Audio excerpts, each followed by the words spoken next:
Mrs. Louise Carter, a 78-year-old black woman, had faced her fair share of challenges in life, but nothing could have prepared her for the humiliation she was about to endure on what should have been a routine trip to the grocery store. With her husband bedridden at home, now dependent on her care, Mrs. Louise found herself in the unenviable position of purchasing adult diapers. As she approached the checkout, her heart racing with anxiety, she couldn't have known that a police officer in line behind her was about to turn her simple errand into a public spectacle of cruel jokes and mockery. In that moment of humiliation, when all seemed lost, an unexpected hero emerged. Before we dive in, comment below where you're watching or listening from today, and if you enjoy this gripping story, don't forget to subscribe. The soft glow of the morning sun filtered through the worn, faded curtains of Mrs. Louise's modest living room. At 78 years old, she moved with a deliberate slowness, her joints creaking in protest as she prepared for her weekly trip to the grocery store. She stood before a small mirror, adjusting her practical, faded dress, a relic from a time when things were different, when life hadn't yet dealt its harshest blows. Mrs. Louise's gaze drifted to the crumpled piece of paper in her hand, a shopping list scrawled in shaky handwriting. Her eyes lingered on the last item, adult diapers. A familiar weight settled in her chest, a mixture of dread and resignation that had become as much a part of her routine as the shopping itself. She turned, her eyes falling on the figure of her husband, Mr. Carter, lying motionless in the bed that now dominated their living room.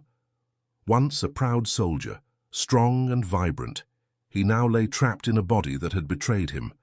A spinal cord injury during his service had left him partially paralyzed, dependent on round-the-clock care that Mrs. Louise provided with unwavering devotion. Beside the bed, a nightstand held the necessities of their new life, a bottle of medication, a half-empty glass of water, and a pack of adult diapers. Mrs. Louise's eyes lingered on the diapers, her face a canvas of conflicting emotions, love, duty, exhaustion, and a flicker of something deeper, more painful. She approached the bed, her steps slow and measured. "I'm heading to the store now, Carter," she said softly, her voice carrying the warmth of decades of companionship. Mr. Carter's eyes, still sharp and alert despite his immobile body, met hers. He couldn't speak, but his gaze conveyed a depth of emotion that words could never capture. Gratitude, love, and a profound sadness for the burden he had become. Mrs. Louise leaned down, pressing a gentle kiss to his forehead. "I won't be long," she promised, her hand lingering on his cheek for a moment, before she straightened up, wincing slightly at the protest in her back. As she gathered her worn purse and the reusable shopping bags that had seen better days, Mrs. Louise paused at the door. The thought of the trip ahead, of the looks she might receive, of the whispers and stares, made her want to retreat back into the safety of their home. But the need was real, and Carter depended on her. Taking a deep breath, she squared her shoulders and opened the door. The weight of responsibility settled around her like a familiar, if unwelcome, cloak as she stepped out into the world, leaving the sanctuary of their home behind. The bell above the door chimed softly as Mrs. Louise entered Simmons' grocery, a fixture in their small town for as long as anyone could remember. The store, with its narrow aisles and slightly musty smell, was a testament to a bygone era, much like Mrs. Louise herself. She nodded politely at the cashier behind the counter, a young man whose indifferent gaze barely registered her presence. Mrs. Louise was used to this invisibility. It came with age, she supposed, a gradual fading from the world's notice. Her steps were slow, partly due to the arthritis that had taken up residence in her knees, but also from a desire to remain unnoticed. She knew the layout of the store by heart, could navigate its aisles with her eyes closed if need be. But today, as always, her path to the hygiene aisle felt like a walk of shame. As she approached the dreaded section, Mrs. Louise's eyes darted around, checking to see if anyone was watching. The store was relatively empty at this hour, just a few other early morning shoppers going about their business. Still, she couldn't shake the feeling of being observed, judged. Her hand trembled slightly as she reached for the pack of adult diapers. The plastic crinkled loudly in the quiet aisle, and Mrs. Louise winced, sure that the sound would draw attention. She quickly clutched the package to her chest, as if hiding it could somehow erase its existence or the need for it. The weight of the package in her arms was nothing compared to the weight in her heart. Each step towards the checkout felt like an eternity, a gauntlet of imagined stares and whispers. She kept her eyes down, avoiding contact with the few other shoppers she passed. As she neared the front of the store, Mrs. Louise allowed herself a small sigh of relief. Soon, this part would be over. Soon, she could return to the safety of home, to Carter, where the outside world and its judgments couldn't reach them. But as she approached the checkout line, a knot formed in her stomach. There were more people here waiting in line, idly chatting.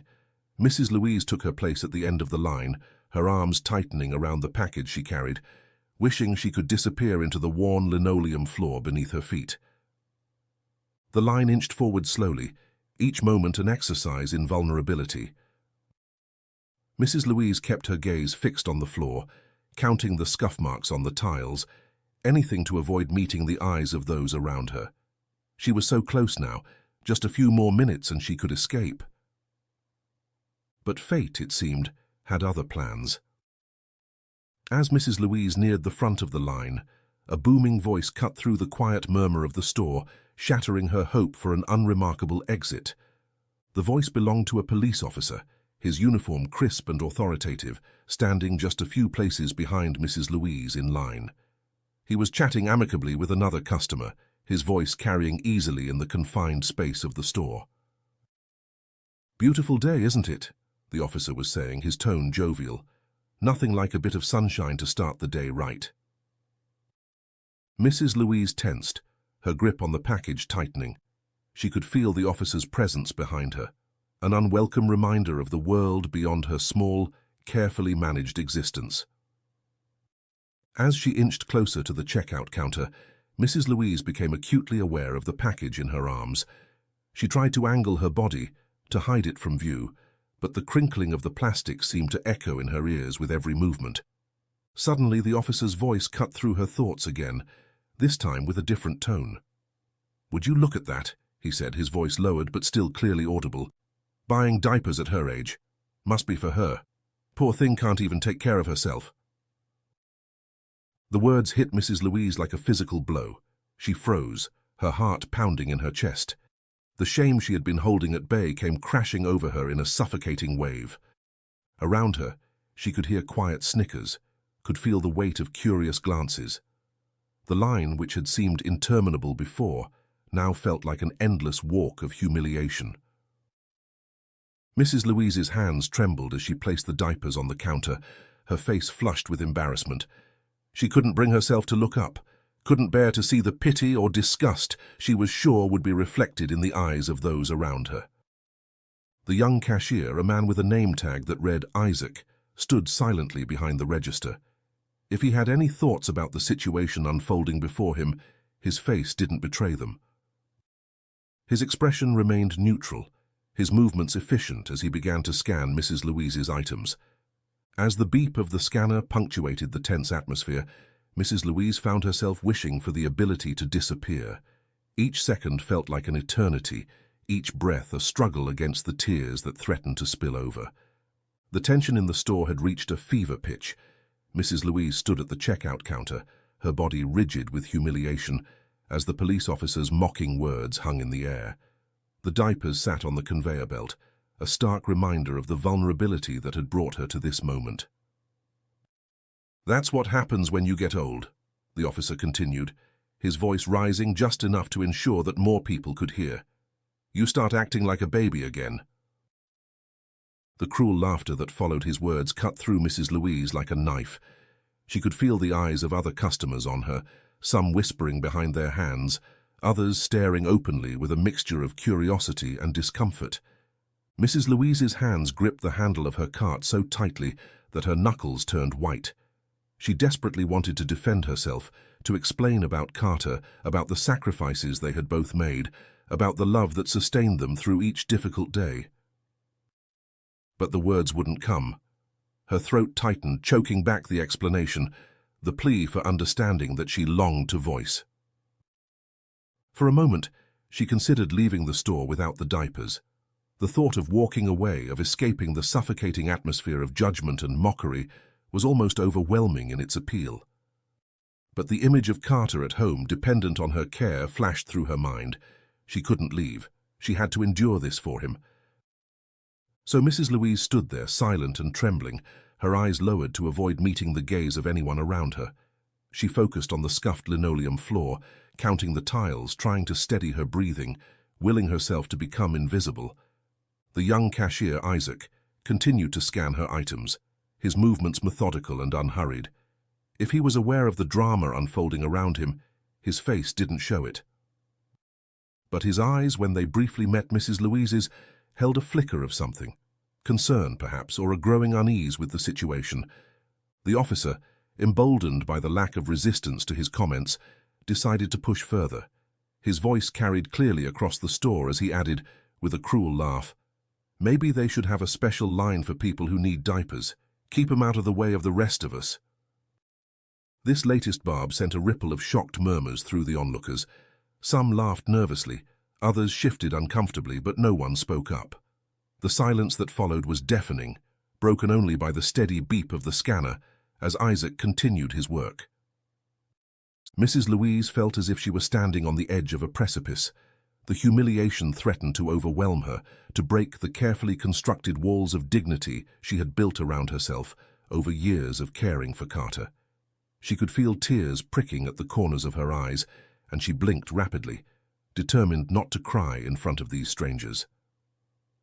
In that moment of utter desolation, Mrs. Louise's mind wandered to Carter at home. She thought of his strength, of the dignity he maintained even in the face of his debilitating injury. She drew on that strength now, pulling it around herself like a shield. Still, she remained silent. Years of experience had taught her that speaking up often made things worse, that silence was sometimes the only defense against cruelty. So she stood there, a pillar of quiet resilience in the face of public humiliation, waiting for the moment to pass. The air in the store was thick with tension, everyone seeming to hold their breath, waiting to see what would happen next. Would anyone intervene? Would the officer's cruelty go unchallenged? As Isaac scanned the last of her items, Mrs. Louise finally raised her eyes, meeting his gaze fully for the first time.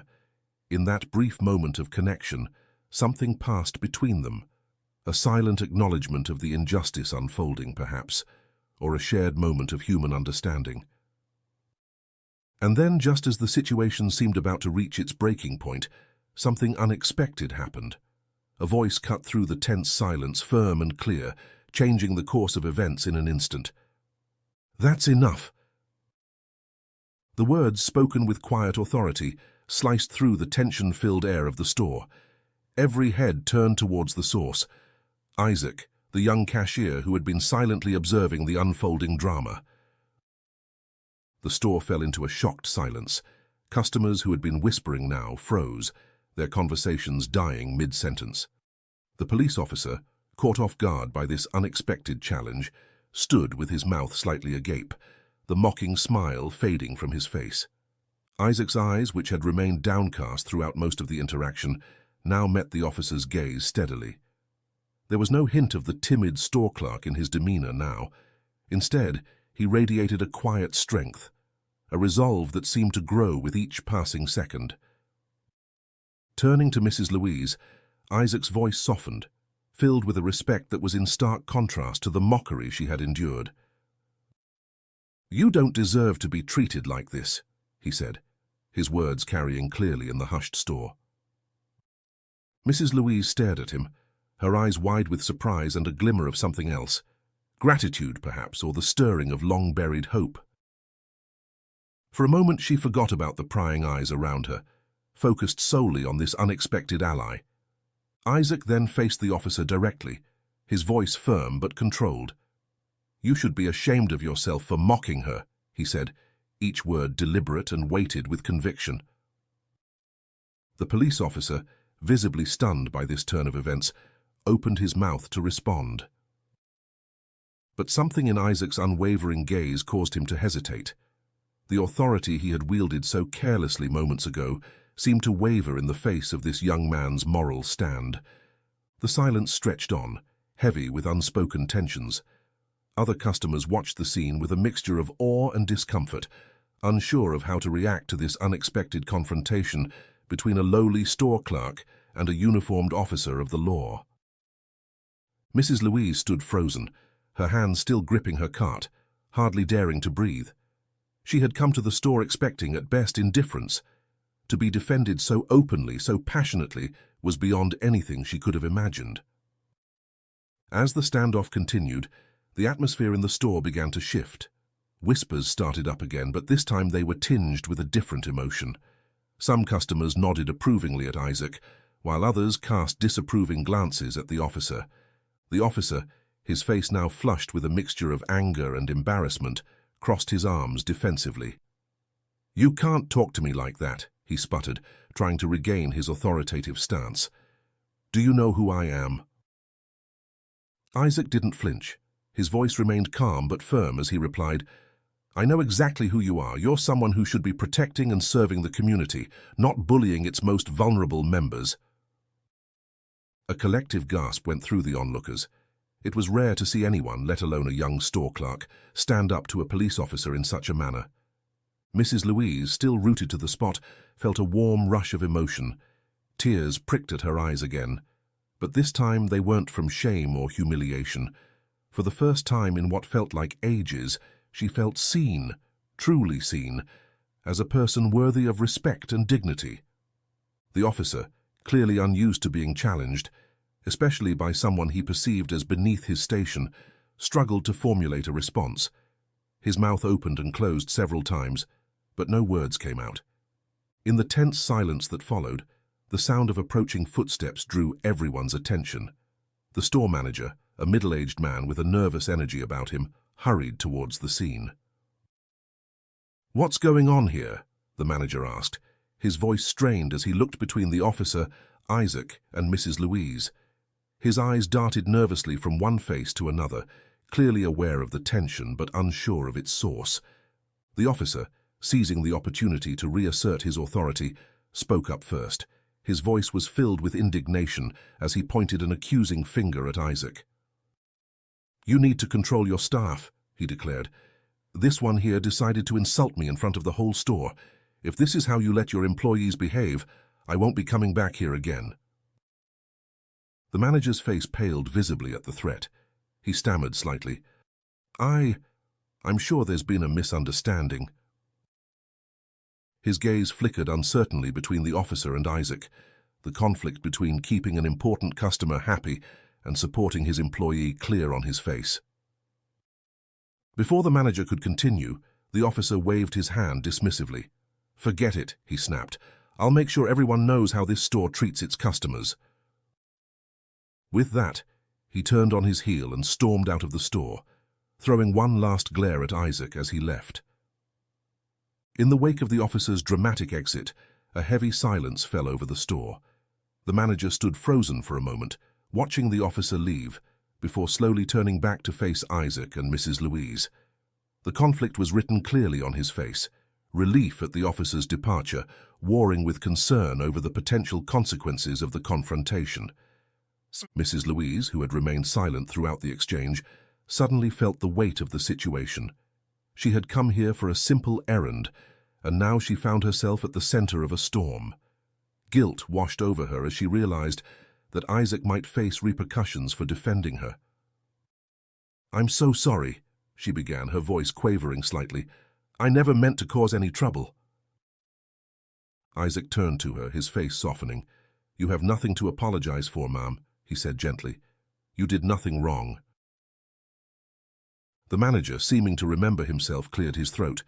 "Mrs. Louise," he said, his voice taking on a placating tone, "please finish your shopping. Your items are on the house today." Mrs. Louise opened her mouth to protest, but the manager held up a hand. "I insist," he said, forcing a smile that didn't quite reach his eyes.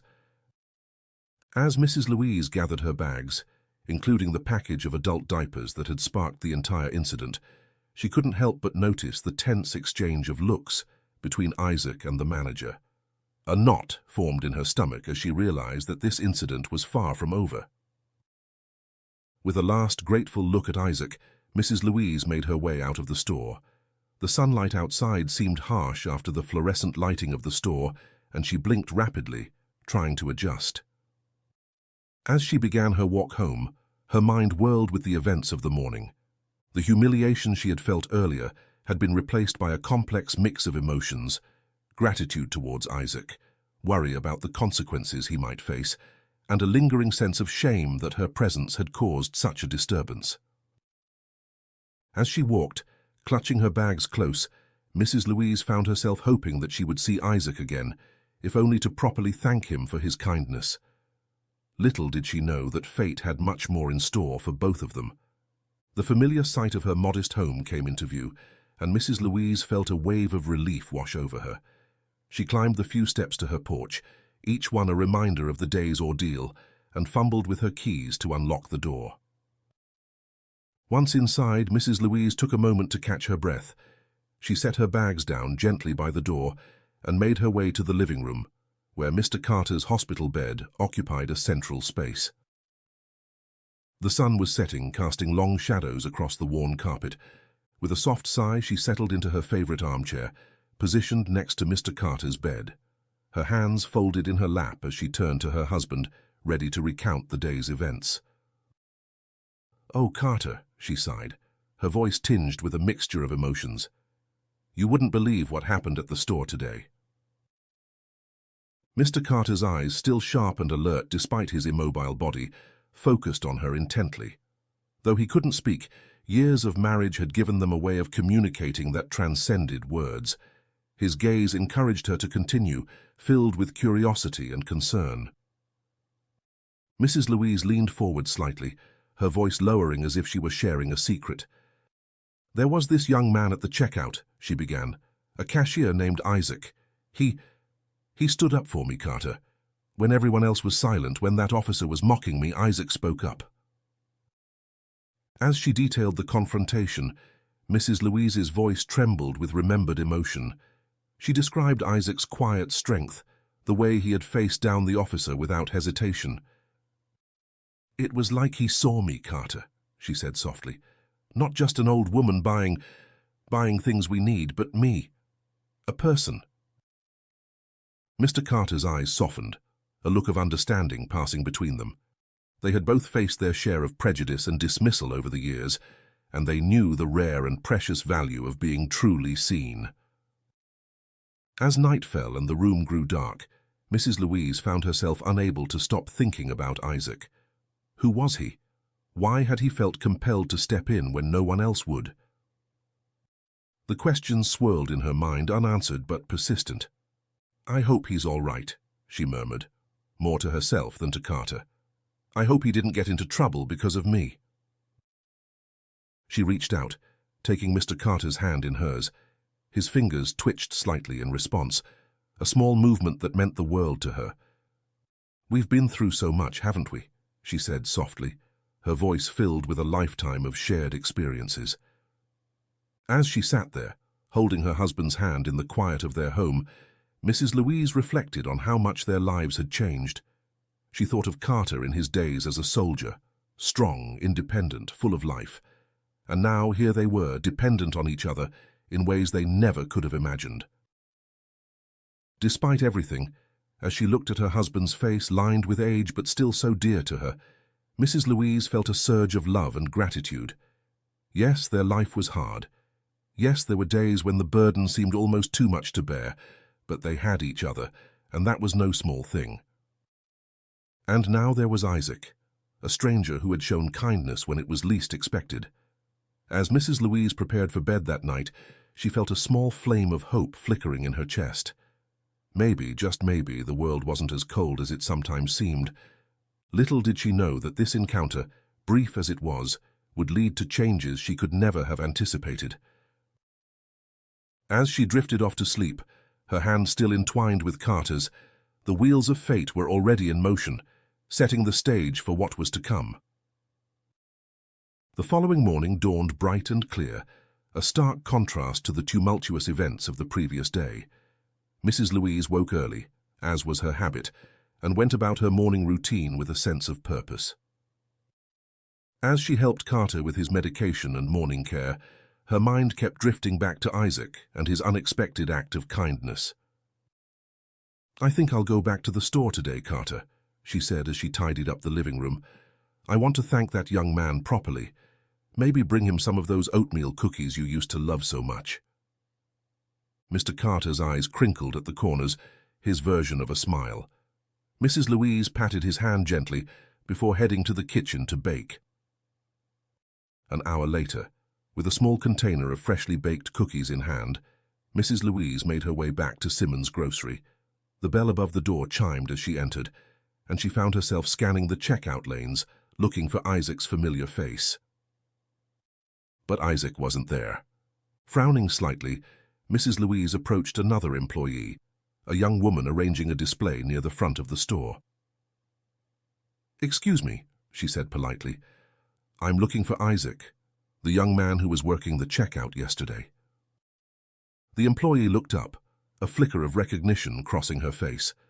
"Oh, Mrs. Louise," she said, her voice tinged with surprise. I'm not sure where Isaac is.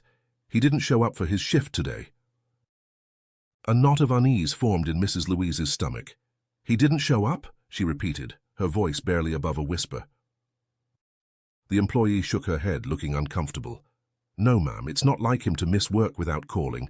I don't know any more than that. I'm sorry I can't be of more help." Mrs. Louise thanked the employee absently, her mind whirling with possibilities. Had Isaac gotten into trouble because of her? Had standing up to the officer cost him his job? The guilt she had felt yesterday came rushing back, intensified by worry. As she left the store, the container of cookies still clutched in her hands, Mrs. Louise felt a deep sense of unease. Isaac's absence seemed strange, especially after what had happened the day before. She couldn't shake the feeling that something was wrong. Walking home, her steps slower and heavier than usual, Mrs. Louise found herself scanning the streets, half hoping to catch a glimpse of Isaac. But the familiar faces she saw were not the ones she was looking for. When she arrived home, she sank into her chair next to Carter's bed with a heavy sigh. "He wasn't there, Carter," she said softly. "Isaac. He didn't come to work today. No one knows where he is." Mr. Carter's brow furrowed slightly, concern evident in his eyes. Mrs. Louise reached out to take his hand, drawing comfort from the familiar touch. "I can't help but worry," she continued. "What if he lost his job because of me? What if—" She trailed off, unable to voice the myriad of concerns swirling in her mind. As the day wore on, Mrs. Louise found herself unable to shake her concern for Isaac.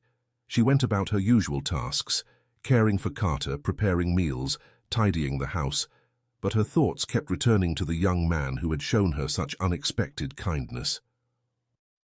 That night, as she lay in bed, sleep eluding her, Mrs. Louise made a decision.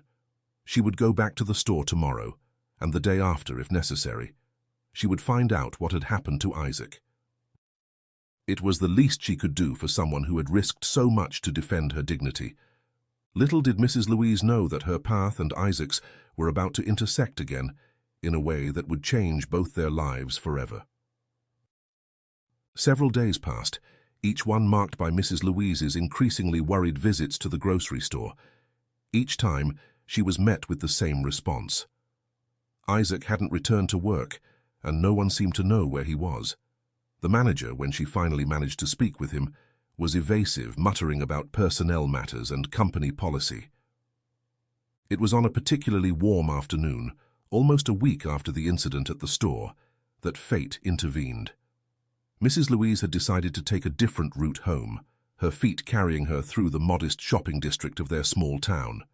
The streets were busier than usual, filled with people enjoying the pleasant weather. As she walked, lost in thought, a figure on the sidewalk ahead caught her eye. A man was sitting with his back against a building, a small cardboard sign propped up in front of him. There was something familiar about the slump of his shoulders, the tilt of his head. Mrs. Louise's steps slowed as she approached, her heart beginning to race as recognition dawned. The man was wearing a weathered jacket, his clothes rumpled and dirty, but there was no mistaking his face. "It's you," she breathed, coming to a stop in front of him. "Isaac." The young man looked up, his eyes hollow but widening in recognition. "Mrs. Louise?" he said, his voice hoarse. For a moment they simply stared at each other, the busy street fading into the background. Then, almost in unison, they both began to speak. "What are you doing here?" Mrs. Louise asked, her voice filled with concern. At the same time, Isaac said, "I'm so sorry, I didn't want you to see me like this." There was a beat of silence, and then Mrs. Louise lowered herself carefully to sit on the curb next to Isaac, her joints protesting the movement, but her determination overriding her discomfort. "What happened?" she asked gently, her eyes taking in Isaac's disheveled appearance, the dark circles under his eyes. Isaac sighed, running a hand through his unkempt hair. "I got fired," he said simply. "After what happened. The manager said there were complaints from some of the customers about what I said. He said it was bad for business." Mrs. Louise felt as if she'd been struck. "Fired? For standing up for me?" The guilt that had been simmering inside her for days bubbled to the surface. "Oh, Isaac, I'm so sorry. This is all my fault." Isaac shook his head firmly. "No, Mrs. Louise, it's not your fault at all. I'd do it again in a heartbeat. What that officer did, it wasn't right. Someone had to say something." Mrs. Louise felt tears prickling at the corners of her eyes. "But your job, your life."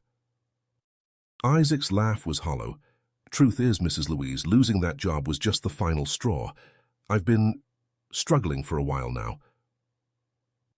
As they sat there on the sidewalk, oblivious to the curious glances of passers-by, Isaac began to share his story.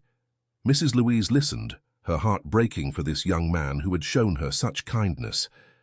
Isaac's story unfolded slowly, each word seeming to cost him effort, as if he were unaccustomed to sharing his burdens. Mrs. Louise listened intently, her weathered hand resting lightly on his arm in a gesture of support.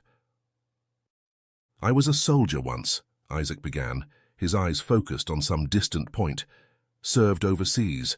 I thought I was doing something good, you know, protecting people, serving my country." Mrs. Louise nodded, thinking of her own Carter and the pride he had taken in his service. "It's a noble calling," she said softly. Isaac's smile was bitter. "Maybe, but it comes at a cost." He paused, taking a deep breath before continuing. "While I was deployed, my wife, she cheated on me. Said she couldn't handle the distance, the uncertainty. When I came back, I found divorce papers waiting for me." Mrs. Louise's grip on Isaac's arm tightened slightly, a silent show of support. She could see the pain etched in the lines of his face, hear it in the tremor of his voice. "I thought I could handle it, you know," Isaac continued. "Thought I was stronger than that. But the betrayal, it broke something in me. I started drinking, just to numb the pain at first, but soon—" He trailed off, his gaze dropping to his hands. "I couldn't hold down a job, lost my apartment. The part-time gig at the grocery store was all I had left. It wasn't much, but it was enough to cover food and—" He hesitated, shame coloring his words. "And my habit. I was staying at a cheap motel, but now—" Mrs. Louise felt her heart constrict. This young man, who had shown such strength in standing up for her, had been carrying such a heavy burden. "Oh, Isaac," she murmured, her voice thick with emotion. Isaac looked up at her, his eyes shining with unshed tears. "When I saw that officer humiliating you, something just snapped. I couldn't stand by and watch it happen. Not again. Not to someone who didn't deserve it." The weight of Isaac's words hung in the air between them. Mrs. Louise felt a surge of emotions, gratitude for his kindness, sorrow for his struggles, and a growing sense of determination. "Isaac," she said softly, her voice filled with warmth, "what you did for me, it meant more than you could know. You gave me back my dignity when others were trying to take it away." Isaac smiled weakly, but there was a flicker of pride in his eyes. "I'm glad I could help, Mrs. Louise, even if it cost me everything else." Mrs. Louise straightened her back, decision crystallizing in her mind. Not everything, Isaac. Not if I have anything to say about it. She stood up, her joints creaking in protest, and held out her hand to Isaac. Come with me. I insist you join me for a meal. Isaac hesitated, embarrassment clouding his features. Mrs. Louise, I appreciate the offer, but I don't want to be a burden. Nonsense, Mrs. Louise said firmly, her tone brooking no argument. You stood up for me when I needed it most. Now it's my turn to stand up for you. After a moment's pause, Isaac took her outstretched hand, allowing her to help him to his feet. Together they made their way to a small cafe nearby, drawing curious glances from passers-by. The cafe was a cozy establishment, tucked away on a quiet corner. As they settled into a booth near the back, Mrs. Louise couldn't help but notice Isaac's discomfort. His eyes darted around nervously, and he seemed to shrink into himself as if trying to become invisible. Order whatever you like, dear, Mrs. Louise said gently, pushing the menu towards him. Don't you worry about a thing. Isaac's hands trembled slightly as he picked up the menu. Mrs. Louise, I don't know what to say. You don't have to do this. Mrs. Louise reached across the table, patting his hand reassuringly. I want to, Isaac. Now tell me more about yourself. Where did you serve? As they waited for their food, Isaac slowly began to open up. He told her about his time in the army, the friends he'd made, the hardships he'd endured. Mrs. Louise listened attentively, her heart aching for the young man who had seen so much pain in his short life. You know, she said softly as their meals arrived, my Carter was a soldier too. He served in Vietnam. Isaac looked up, interest flickering in his eyes. Really? What branch? Army, just like you, Mrs. Louise replied, a fond smile playing on her lips. He was so proud to serve his country, but... Her voice faltered slightly. He paid a heavy price for it. Sensing her emotion, Isaac leaned forward slightly. What happened, if you don't mind me asking? Mrs. Louise took a deep breath, steeling herself. She rarely spoke about Carter's condition to others, but something about Isaac's earnest gaze made her want to share. It was during his second tour, she began. There was an accident, a spinal cord injury. The doctors, they did what they could, but Carter was left partially paralyzed. Her voice trembled slightly as she continued. Over the years it's gotten worse. Now he needs constant care. That's why I was buying those diapers at the store. Understanding dawned in Isaac's eyes. Mrs. Louise, I had no idea. I'm so sorry. She shook her head, a small smile gracing her features.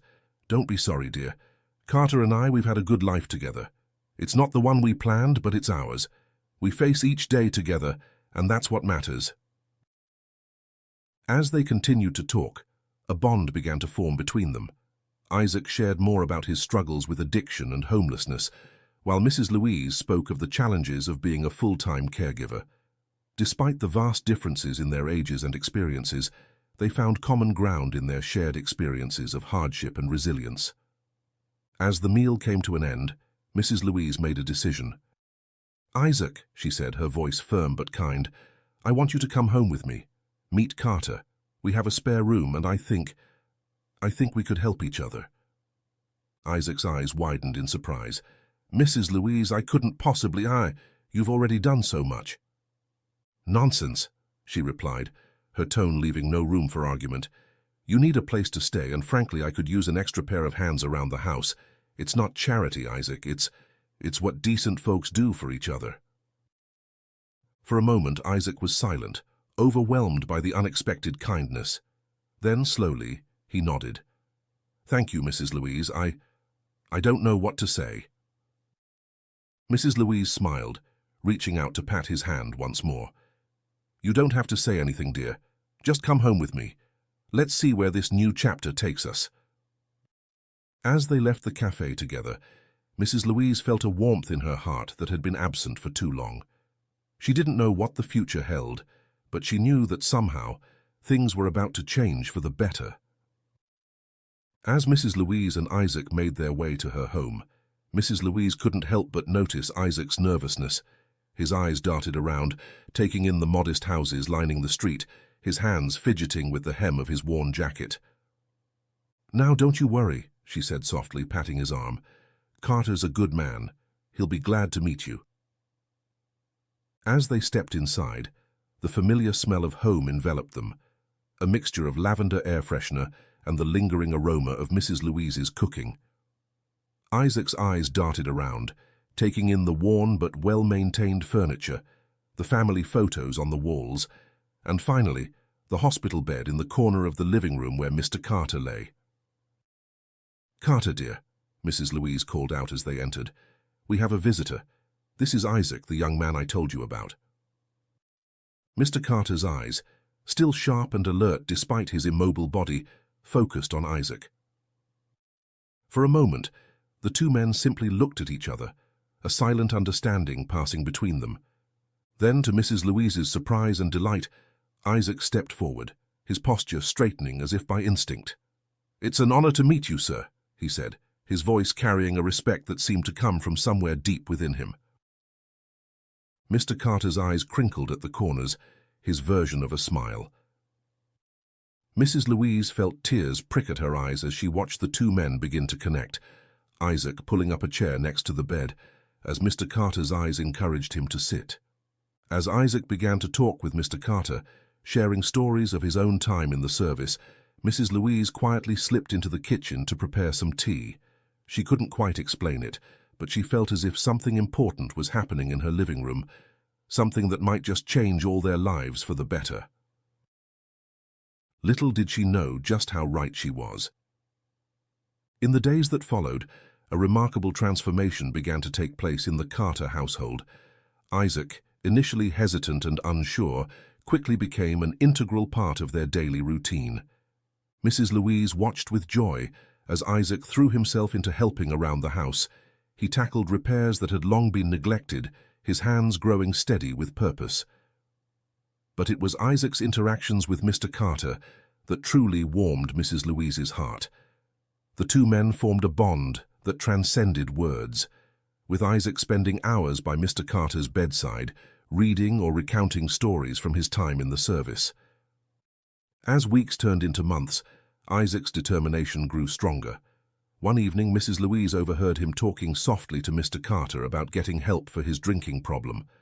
The support and understanding in Mr. Carter's eyes seemed to give Isaac the strength he needed to take that first step. Isaac began attending support group meetings and started therapy, working through his trauma and pain. With newfound determination, he also started job hunting, eventually securing a position as a maintenance technician at a local community center. He often shared his progress with Mr. Carter, whose eyes conveyed the fatherly pride and encouragement that his voice could not express. The change in Isaac was remarkable. The hollow-eyed young man who had sat on the street corner became a distant memory, replaced by a man who stood tall and approached each day with purpose. Mrs. Louise, too, found herself changed by Isaac's presence. The burden of caring for Mr. Carter now felt lighter, with Isaac always there to lend a hand. As for Mr. Carter, the sparkle returned to his eyes.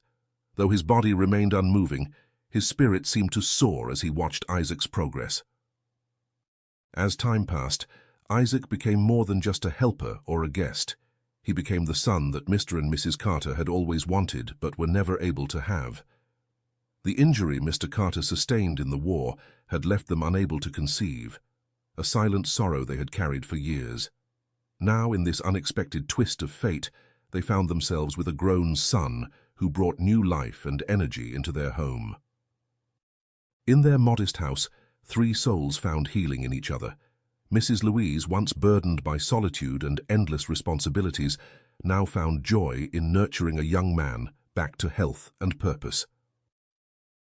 Mr. Carter, though physically constrained, discovered a new voice through Isaac, who translated his silent wisdom into action. And Isaac, once lost and alone, found not just a home but a purpose, his life transformed by the unconditional love and quiet strength of the elderly couple.